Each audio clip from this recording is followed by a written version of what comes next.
Right before the storm in the spring of 1559, when she was 13, Isabel walked with her sisters in the gardens of Fontainebleau. The air was thick with the scent of roses. Bee hummed, and fountains sparkled in the sun. She was still a child then, laughing freely, clutching her sister Marguerite's hand. Within months, everything would change. Her father would be dead, her fate would be sealed, and the bright child of France would be led away into a life of duty, sorrow, and silence. But in that moment in the laughter of the garden she was still Isabel, still a princess of France, still a girl. Part 4. The calculations of men. While Isabel laughed in the gardens of Fontainebleau, far from her ears another kind of conversation unfolded. In council chambers, behind heavy oak doors, men bent over maps and parchments, calculating the fate of kingdoms. They spoke not of children's games, nor of songs and stories, but of power, territories, dowries, alliances, and debts. And in their equations, a 14-year-old princess was nothing more than a number. Diplomacy as chess. The courts of France and Spain were locked in a game as intricate as any chessboard. Every move risked war. Every hesitation invited rebellion. Spain, under Philip Roman II, held vast territories, the Low Countries, Naples, Milan, and the riches of the Americas.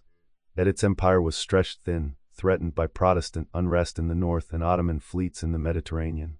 Philip needed stability in the west, peace with France to hold the rest together. France, under Henry Roman II, had suffered humiliating losses in Italy. The dream of Valois dominance beyond the Alps was dead.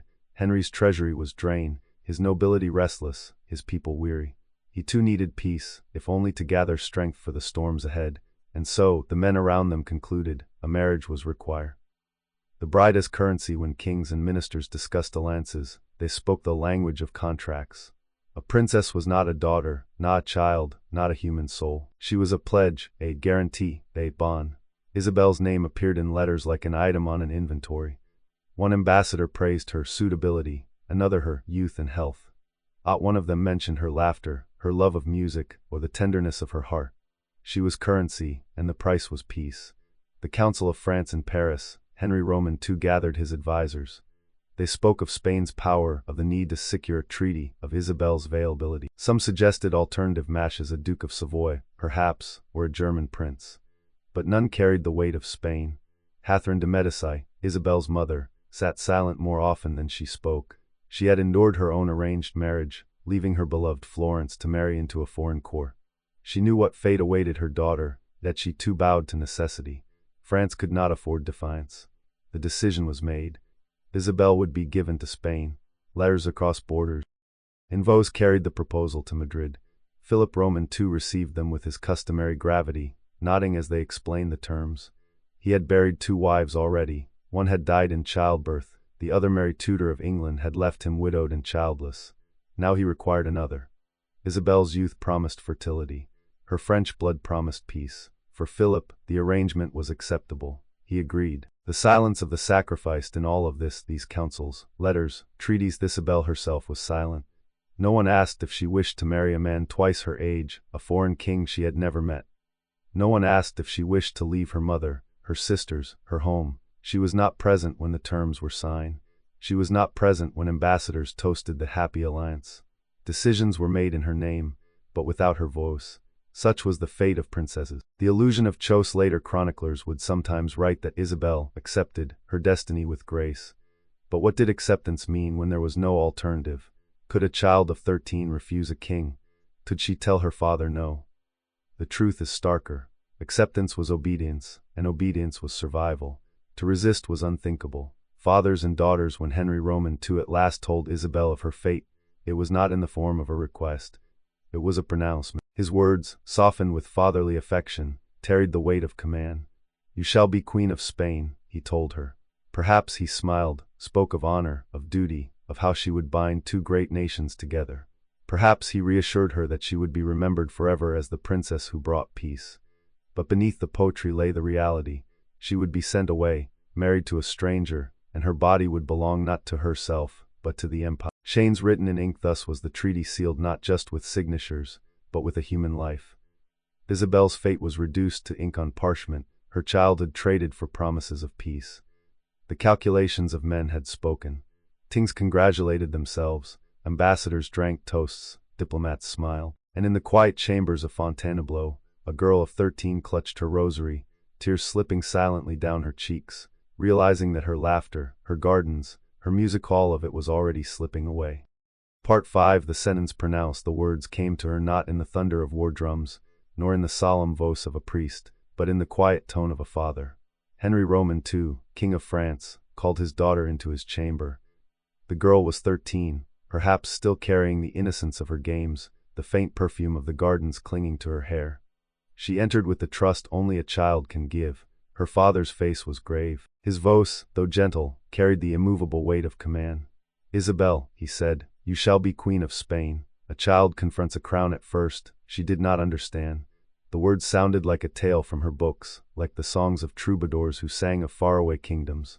But as Henry spoke on of duty, of honor, of a lance's clarity dawn, he was not speaking of some distant dream. He was telling her of her future. He was telling her, not asking, Spain, a country she had never seen, a language she barely knew, a husband older than her own father, a life not her own.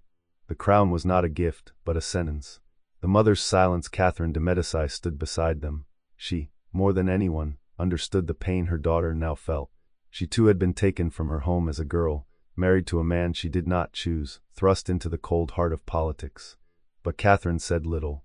Perhaps her eyes betrayed sorrow, perhaps her hand reached to brush her daughter's. Yet she too bowed to necessity. She had learned long ago that a princess's tears are not stronger than the ink of treaties. Isabel looked to her mother for rescue, but found only silence. Tears behind the curtain. Historians tell us nothing of what Isabel felt in that moment. But imagination fills the silence. Did she weep openly before her father? Or did she wait until the chamber doors closed, until she could bury her face in her pillow and sob in the darkness of her room? She was 13, still a child, yet expected to carry the burdens of empires. The weight of Spain pressed upon her shoulders before she had even left the gardens of France. The illusion of glory. Henry spoke of glory, of honor, of how she would bind France and Spain together in peace. He promised that her name would live forever in history. But for Isabel, such promises were thin comfort. What did history mean to a girl who longed for her sisters, her music, her mother's embrace? The men around her saw a queen. She felt only like a prisoner, a future in shadow. From that day, everything changed. Each lesson, each mass, each court appearance was now colored by her destiny. She was no longer Isabel, daughter of France. She was Isabel, bride of Spain. Her companions whispered of it. Porters bowed with a new kind of reverence, as if she were already half a queen. Servants looked at her with pity. Even the palace seemed to grow colder, its walls reminding her that she was only passing through.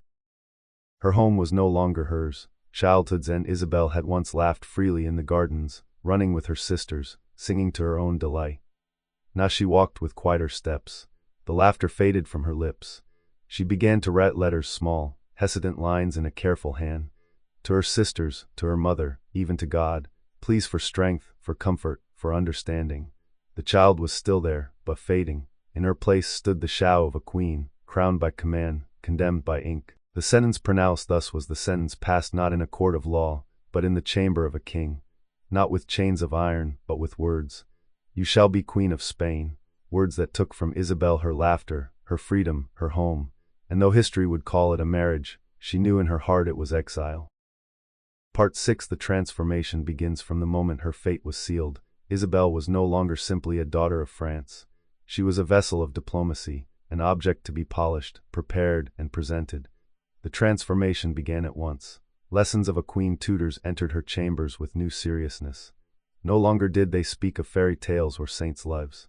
Instead, they drilled her in Spanish language and etiquette. She practiced the Castilian tongue until her mouth ached, repeating phrases again and again until her accent softened. Porters corrected the tilt of her head, the movement of her hands, the way she curtsied. Every gesture was studied, every smile rehearsed. Her childhood was being replaced by protocol. The dress of Spain's seamstresses arrived with bolts of cloth and patterns from Madrid. The French gowns she had worn with such delight were set aside. Now she was fitted into Spanish silks and velvets, garments darker, heavier, sterner. Where once her dresses fluttered in the breeze of Fontainebleau's gardens, now they clung with rigid dignity. Every stitch reminded her that she belonged not to herself, but to a foreign court she had never seen. Even her body was being prepared for exile. Instruction in piety. Philip Roman II of Spain was known across Europe as the Catholic king, stern guardian of the faith. To be his queen was not only to be a wife, but also to be a model of devotion. Confessors counseled Isabel daily. She was instructed in the precise forms of Spanish court piety, how to kneel, how long to pray, how to conduct herself at Mass. Her rosary, once a child's comfort, became an emblem of her new role. Holiness was demanded of her, not as a personal refuge, but as a public duty. The loss of innocence, her sisters noticed the change. The games they once played were fewer, their laughter interrupted by lessons and preparations. Isabel's time was no longer hers to give. At table, her place was moved closer to her father, as if to mark her new importance. Porters bowed lower, servants spoke with hushed reverence. Isabel herself felt the distance growing between her and the world she loved. She was no longer free to wander the gardens as she pleased. Each step was watched, each word weighed. Childhood was slipping away, day by day. Catherine's counsel. In private moments, Catherine de' Medici offered her daughter words of advice. She told her of her own journey from Florence, of the loneliness of entering a foreign court, of the need for patience and caution. You must learn to be silent when silence protects you, Catherine warned. You must smile even when you wish to weep. These were not the lessons of a mother soothing a child, but of a queen preparing another queen. Catherine's voice carried both sorrow and steel. A stranger's portrait painters were summoned to capture Isabel's likeness. Canvases were dispatched to Madrid, where Philip and his advisors might study her face from afar. The brush showed her in rich garments, her expression composed, her posture regal. Yet behind the painted eyes was a girl still learning what it meant to leave her home. The portrait was not hers, it belonged to the treaty. It was the face of France, sent across the mountains to please a king. The mask settles bit by bit. The mask of queenship settled upon Isabel. She bowed where she once ran. She answered in Castilian when once she sang in French. She wore the dark silks of Spain instead of the bright gowns of her childhood. The change was not sudden, but relentless. Like water carving stone, each day wore away the girl and shaped the queen. The transformation begins, and yet, beneath the silks, the lessons, the portraits, Isabel remained who she was, a child, longing for warmth, dreading the unknown. The transformation had begun, but it was not complete. It was only the beginning of a journey that would carry her away from France forever. Her life was no longer her own. It belonged to history. Part 7. The Theater of Humiliation. When the day of parting came, Isabel was no longer a child of France, but she was not yet Queen of Spain. She stood in a place between worlds, belonging to neither. And the crossing was not only political, it was ritual. The ritual of exchange on the frontier between the two kingdoms. A pavilion had been constructed, half French, half Spanish. At its center ran an invisible line. One step and she was still her father's daughter, the next and she was her husband's wife. This was no simple farewell. It was a theater, a performance staged for the eyes of diplomats, ambassadors, and chroniclers. Every gesture was symbolic. Every silence was deliberate. Isabel herself was the central actor, though she had no lines of her own. Stripped of France, custom demanded that when a princess crossed into her husband's kingdom, she could carry nothing of her past. Not her gowns, not her jewels, not even the servants who had raised her. In the pavilion, Isabel was stripped of her French clothes. Seamstresses removed the silks that bore her father's colors, replacing them with the heavier garments of Spain. The jewels she had worn since childhood were taken, replaced by those chosen by her husband's court. Her very skin seemed claimed by another nation. The washing eyes, she endured it in silence, though the humiliation must have burned. Courtiers and envoys looked on as if she were an object on display, a prize being inspected before delivery. No one spoke of her tears. No one asked what it meant for a girl of 14 to be undressed and redressed before strangers, her childhood stripped away as if it were a costume. The ritual was not for it was for the men, the ambassadors, the chroniclers. They wrote of peace, of glory, of the unity of crowns. None wrote of her shame. The French retinue dismissed when her new gown was fastened and her hair arranged in Spanish style. Isabel turned to find her French attendants weeping. One by one, they were dismissed. She was forbidden to take them with her. The companions of her childhood, the women who had soothed her fears and shared her laughter, were ordered to remain behind. In their place came strangers, Spanish ladies-in-waiting who spoke in a tongue she was still learning, whose loyalty was not to her, but to her husband. Her world was being unmade, piece by piece. A stage without mercy, historians called it a custom of diplomacy, a ritual of exchange. But for Isabel, it was theater without mercy, a stage upon which she was compelled to play the role of a queen while her heart cried out like a child. The pavilion stood as a kind of borderland prison, where her past life was stripped from her body and her